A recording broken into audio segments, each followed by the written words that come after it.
ele passa a vida toda mudando de caixa.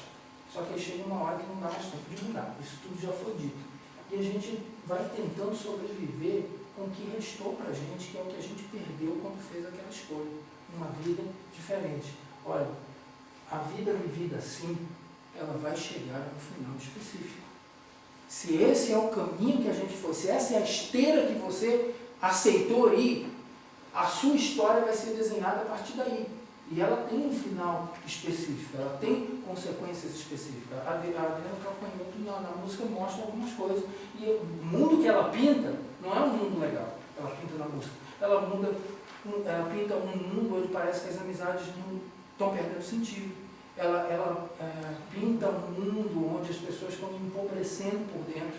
Não é isso? Até as figuras que aparecem aqui, dá para ver isso. Olha, ela não está abrindo Bíblia, ela está olhando para a vida com sã consciência e dizendo assim, eu estou percebendo isso.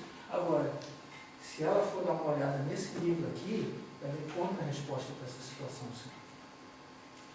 Porque o que tem na Bíblia endereça não coisas que aconteceram 10 mil anos atrás, mas a realidade agora.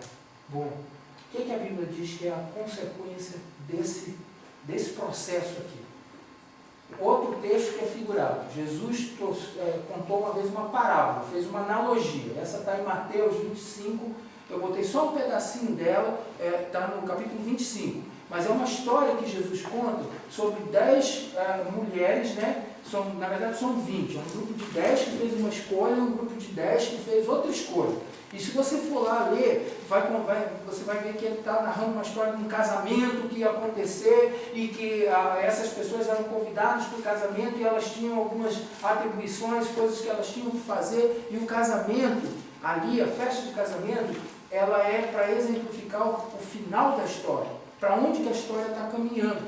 E aí ele coloca 2 grupos de pessoas. Um que tomou uma atitude de querer uma resposta em Deus, esse é o sentido da parábola, e Deus, no caso, é o noivo representado na história, e outras que acharam que a vida podia levar elas, entende? E que se elas ficassem só quietinhas ali, não ia ter consequência nenhuma. E esse versículo que conclui essa história, diz que quando o negócio desabou e não deu certo o que elas pensaram que ia dar certo, que era simplesmente esperar e deixar a vida acontecer, o que o noivo, que representa no caso Deus ali na história, diz para elas é o seguinte: eu não conheço vocês. Eu não conheço vocês. E olha, eu já vi muita gente olhando para esse texto como se Deus estivesse julgando a pessoa ali naquele momento, mas não é, gente. Lembra, presta atenção. Se a vida que possibilitava a gente manter um relacionamento, um conhecimento de Deus, um desenvolvimento numa outra direção, se a gente perdeu e a gente não conquista isso de novo, como que você vai conhecer a Deus e Ele te conhecer? Não tem julgamento nenhum aí, a consequência clara de uma atitude tomada, de uma escolha feita. Não é Deus que foi ruim, que não gostou da pessoa e que... Não, olha, você fez uma escolha, você seguiu essa escolha. Por exemplo, eu não posso completamente me esquivar do meu relacionamento, sei lá, vamos ver, com o Zé Roberto, e depois querer que ele me trate como alguém que é o melhor amigo dele, que me conhece e que a gente frequenta a casa um do outro. Não, peraí, eu no máximo te vi uma vez. E a palavra que é usada aqui para conhecimento é um conhecimento íntimo. Deus dizendo, olha, nessa esteira que vocês não vão conhecer nem a mim, nem a vida, e nem vão encontrar as respostas para as questões mais complexas e profundas que vocês têm. E isso é o que a gente procura. Isso aqui está tudo dito na história, mas de forma figurada. Se alguém quiser sentar comigo e a gente ler a história todinha, porque se eu for ler isso aqui e a gente começar a discutir, aí a gente não sai daqui hoje à noite. A gente precisaria de estar junto aqui várias vezes para fazer isso. Mas o que eu queria que você pegasse é o princípio. Tem uma estrada que está indo e a gente está nela. E você sabe qual é o final?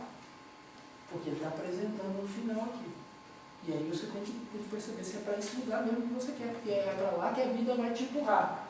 E olha, quando você vê os outros contextos que estão lá, tá?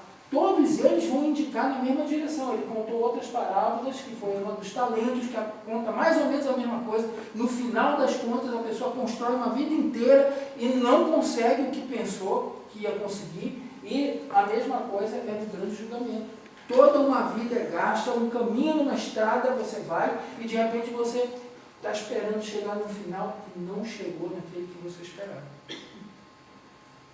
Quando a gente pensa sobre essas coisas, e a gente começa a pensar sobre o retorno, vamos pensar agora sobre a história de Jesus, porque também tem uma árvore na vida dele. A vida de Jesus, ela gira em torno de uma árvore também. Tá? E é interessante quando você vê essas metáforas acontecendo na Bíblia, e eu fico extasiado, sabe? Porque essas histórias, elas foram escritas com milênios de distância. Ela não foi escrita pela mesma pessoa que pensou tudo isso, que nem o Jorge Lucas que escreveu a trilogia que na verdade não é trilogia, né? São 6 filmes e ainda tem mais ainda alguns que ele disse que não tem tecnologia para fazer, mas foi escrito por um cara só que pensou a história toda. A Bíblia não foi escrita assim. E quando você vê como essas ideias se encaixam completamente, você vê que alguém por trás de todas as pessoas que escreveram a Bíblia, pensou a história. E aí inspirou para que a gente pudesse entender o que de fato aconteceu e como que a gente conserta esse negócio. Aqui tem vários textos. Eu não sei se dá tempo da gente ler, mas olha, todos esses textos falam de Jesus sendo pendurado no madeiro, pendurado numa árvore. Tá? E aí você fala assim, mas cruz, não foi na cruz? Foi uma cruz feita da árvore. Entende? E para que as pessoas tivessem certeza de qual a relação que existe entre as duas coisas, isso foi registrado nesse. Eu só separei alguns, mas tem vários. Entende? Foi registrado dizendo, olha, essa mesma escolha, Jesus teve que passar. Um dia foi dito para as pessoas, né, me obedeça a respeito daquela árvore. E elas não obedeceram. A mesma coisa foi dita para Jesus. Me obedeça a respeito daquela árvore. E Jesus obedeceu até o fim. Tá? É aqui que a metáfora da árvore se torna concreta. E ela foi planejada por Deus para que a gente entendesse direitinho o que aconteceu. Então, olha só. É a mesma situação, mas com duas escolhas diferentes. Lembra que eu falei, a história está contada de formas diferentes, mas os princípios são os mesmos. Obedeça-me a respeito daquela árvore. Para Adão e Eva, era a árvore da história que a gente conta com a maçã. Para Jesus, era a árvore que fabricou a cruz para que ele pudesse obedecer ou não. A humanidade, representada na história bíblica, fez uma escolha. E essa escolha comprou uma estrada de inimizade e uma perda de relacionamento com Deus. Por causa dessa escolha que foi feita. E que está registrada ali. Foi uma escolha. E quando a gente olha para a nossa sociedade, a gente vê que a gente faz diariamente a mesma escolha. Eu me viro sozinho, eu cuido de mim. Eu cuido de mim. Jesus fez uma outra escolha completamente diferente. Dada a mesma situação. São metáforas, e elas estão explicadas de forma diferente, mas dada a mesma situação, a escolha de Jesus foi obedecer.